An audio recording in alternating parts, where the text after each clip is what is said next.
Go. Diego, what do you do at Choya? I work for the 3D printing business that we have over here. We use the Bambu Lab P1S and the Bambu Lab A1 to operate and calculate the size and mass and infill and shell thickness bottoms to create those 3D prints. How do you handle a print that is wrapped, warped, or detached from the bed? That's a good question. Like, it's commonly like normal for some prints to detach, like small ones. But it's like with tall prints, like it's more likely to detach. So it's like recommended to add like an outer brim, a tree support, and change the angle of where the supports are going to be needed.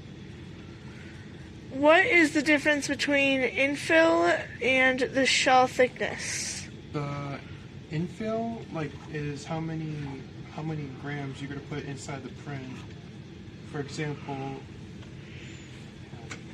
this right here, I had to use 5% infill just to save on the grams left over to use to make this.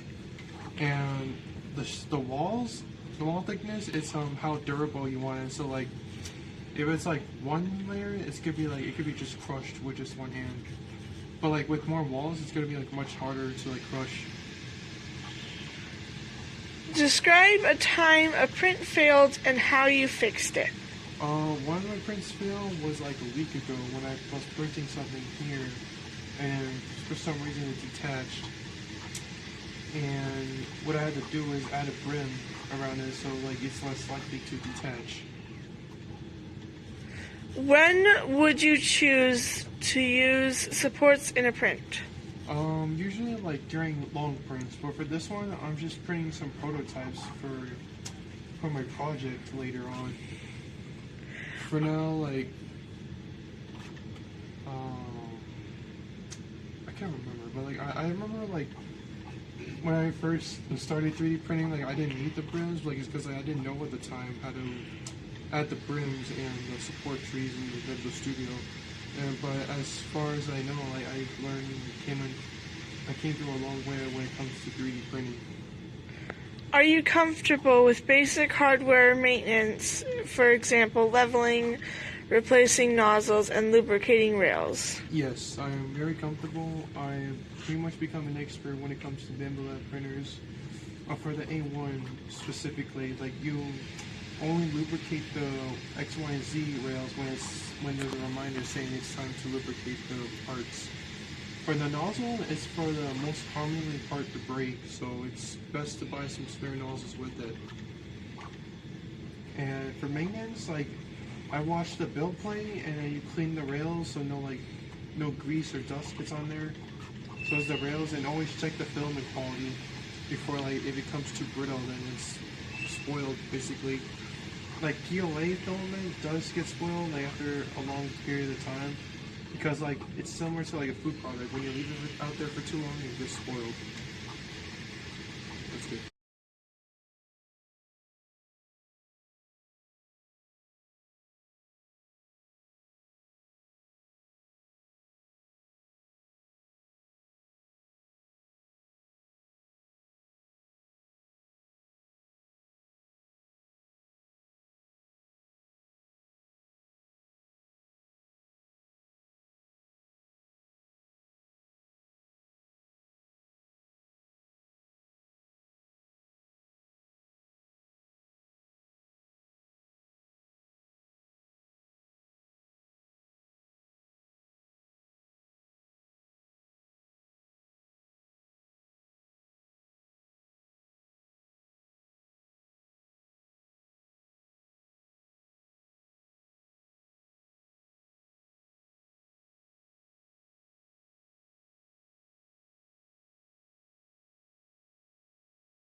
Diego, how do you handle a print that is warped or detached from the bed?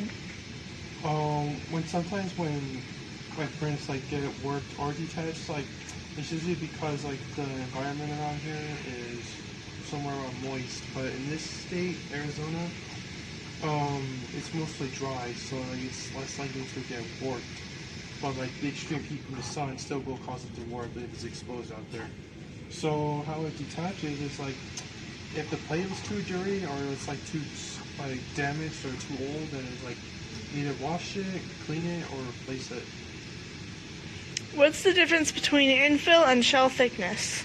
The shell thickness is how thick the wall loops you want it to be. It's the wall loop or the shell thickness. It's like if it's one wall and it's easily like brittle and easily breakable, but like at least like 3 walls, then it's like pretty much hard and impossible to break. For the infill, like it's how much dense you wanted to put in your prints. For example, this thing right here was like around 15 grams. It took like 2 hours. Then use like 5% infill, so that it doesn't fill up all the way as much. Describe a time a print failed and how you fixed it, please. I think when I first got my printer, like a long time ago, and then I was learning how to use a printer, sometimes some prints were getting detached, and I was looking up on Google why it was doing that. It says like either the belt plate was dirty or I need to add more supports or a brim. So that's what I did, and then I looked for the Bamboo Studio.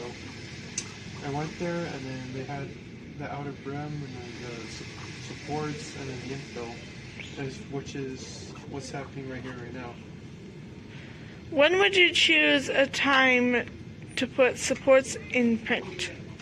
Usually the supports are really important for printing, and the outer brim slightly less, but like it's like not as much. For long prints, like you're gonna need supports and brim just to make sure everything doesn't like detach or warp. Are you comfortable with basic hardware maintenance, for example, leveling, replacing nozzles, and lubricating rails? Comfortable, like the lubricating part, like you only lubricate it once it's time, when the printer says it's time to lubricate one of the parts. But for the y-axis, the z-axis, and then the x-axis right here. And for the leveling, like you had to set the printer to testing, so like it's the calibration level. This one, the printer tests the leveling, and then the nozzle touching, and then like the first layer of prints on. And for the maintenance, what I would do is like check the filament quality, make sure if it's not brittle because of the moisture. It's pretty similar to food. When it's leave there for too long, it gets pretty much spoiled. For the belt plate, you gotta make sure if there are any like grease stains or plastic or little scratches are forming. That's when you know it's like either you gotta wash it or replace it. And for the nozzle, like it's most common to break. So you gotta, once in a while, maybe you have to buy like maybe 1 or 2 extra spare nozzles in case that one breaks. Hello, my name is Jacob Salgado. I am building this 3D printer. Alright, hello Jacob. What are the main causes of warping and PLA versus PETG, and how do you prevent them? Well, the main causes of warping would be overheating and not cooling fast enough. How do you handle a print that has warped or detached from the bed? I actually wouldn't know this, but probably the best way to do it is if the print has fully failed, remove it and start from the beginning and attempt to prevent it in the next print. What is the difference between infill and shell thickness? Infill would be the inside of the print where it fills in the middle. Shell thickness would be the outer layer of a print, so it doesn't break easily. Describe a print failed and how do you fix it? For my Ender 3 printer, I had to print some rails that would go into little slots. I can't grab them over here. And it ended up overheating and warping, so I just ended up reprinting it a little bit cooler. When will you choose to use supports in print? Basically, whenever you have a print that overhangs too much and there's no way of printing around it. Some printers can do overhangs, but not to a certain extent, like a 90-degree angle. Are you comfortable with basic hardware maintenance like leveling, replacing nozzles, and lubricating rails?